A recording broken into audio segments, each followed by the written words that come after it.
Hello and welcome to Vetter Guns and Gear channel. Today I will be sharing with you a technique that is becoming increasingly more popular with people that like to build their own AR assemblies. This assembly that I will be building today or showing you how to do today, it's going to be on a bolt stop or bolt catch release. I will show you a couple tools that I like to use. This way you don't damage your receiver. I also have specialty armors tools that I use. So here, let me show you a couple of the tools and techniques that I like to do. And don't get me wrong, I did not create this. This is very popular amongst armorers out there, but it's a technique that I also like to employ during my builds. So one thing I like to do is I will take 3 dimes and I'll wrap them in electrical tape, as you could see here, and I'll show you what I do with this in a moment.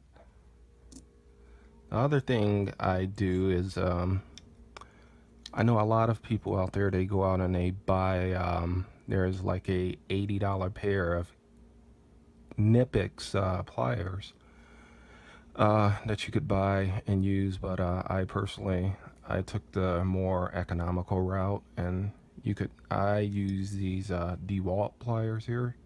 These are the 12-inch pliers. You could pick these up at your local Home Depot for 20 bucks, $19.99. And what I do is I take electrical tape, as you could see here, and I wrap the surface with the electrical tape.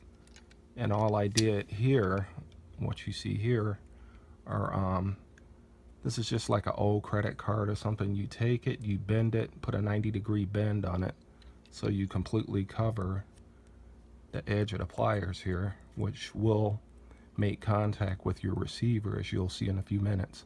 But I just take and cover these with a old credit card and use electrical tape and fix it to the pliers, the tip of the pliers, as you see here.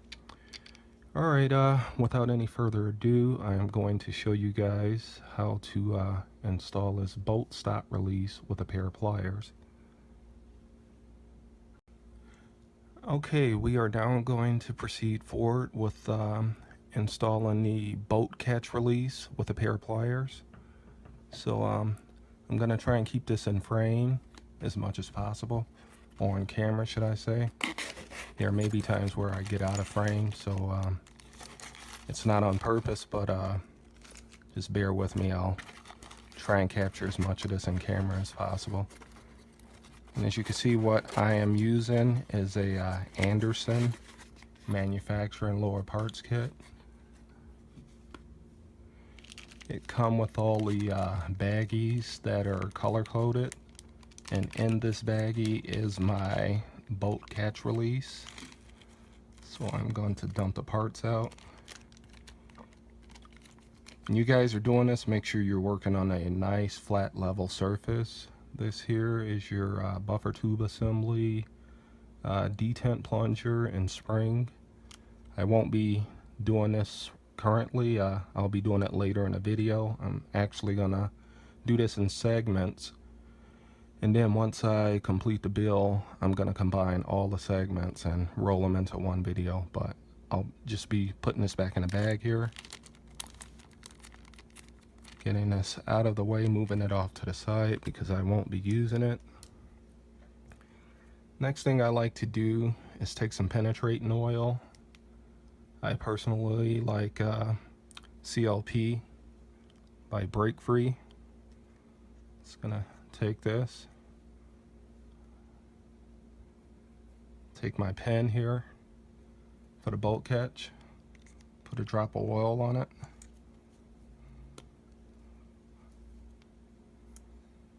Just gonna lubricate it with my fingers. Alright, now if you guys could see this, I'm going to take my spring here and my plunger for the bolt catch or bolt stop assembly. Drop it into my receiver, lower receiver, And as you can see, I'm using a Anderson lower receiver as well as a Anderson lower parts kit, which isn't necessary. Any mil-spec lower parts kit will work with this mil-spec lower receiver. So I guess I should have mentioned that. I am using a Anderson. It's the typical AR-15 lower receiver.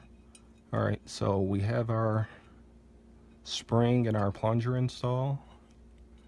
Next, what I'm going to do is I'm going to take the three dimes that I wrap using electrical tape, and this is where this comes in. What I like to do is drop this in place between here, and I use it as a shim. Okay, now I'm going to stand up and reposition myself on my workbench. Bear with me. And I will try to keep this in frame as much as possible. At this point is where I like to take the roll pin. And the good thing about Anderson, these roll pins are already tapered. They have a taper on them. Now I'm going to take my pliers and get this roll pin started. I got to loosen this up some. My pliers are a little too tight for this current application, so let's get this loose, get this pin started. As you can see, that pin is going in. Alright, at this point, now that I have the pin started, I'm going to remove my dimes here, and I'm gonna drop the bolt catch down in place. Could see, want to get that hole lined up there. Gonna grab my pliers again. Hopefully all of this is being captured. Let me readjust my pliers again.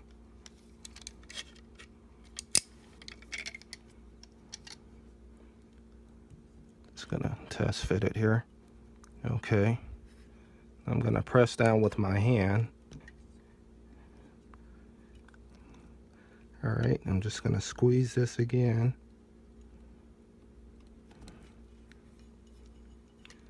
Make sure everything is lined up.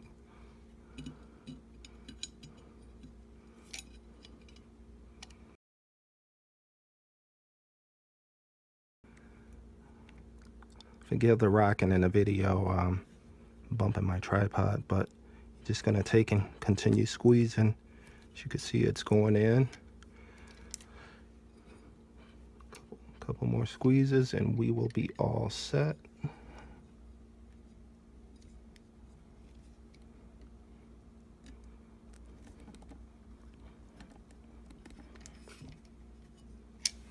Almost there.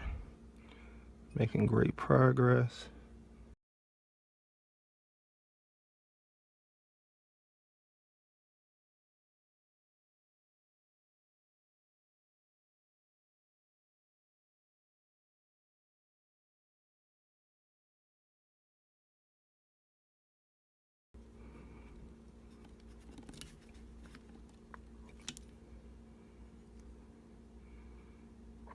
Almost done. Just a little more.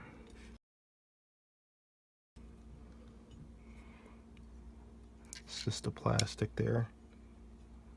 That'll rub right off. It'll come right off.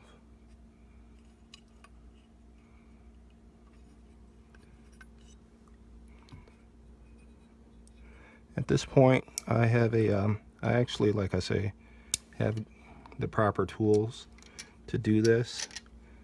Just trying to show you guys another method. These aren't the best pliers because they don't really come to a 90 degree. Alright, I'm gonna leave that at that. But I did demonstrate, as you can see here, that it's fully in place. And we have a working bolt stop assembly, fully functioning. Just gonna take my my rubber mallet and my punch here. As you can see, I'm just wiping debris off that the credit card left behind. And I have brake free on here, or CLP, and you know, it just cleans right off, so no big deal. But that's it. That's how you install it with a pair of pliers. Hey, if you found this video useful, please give this video a thumbs up. Please like and subscribe to the channel because it really helps the channel. Thank you for tuning in today. Better Guns and Gear, signing out.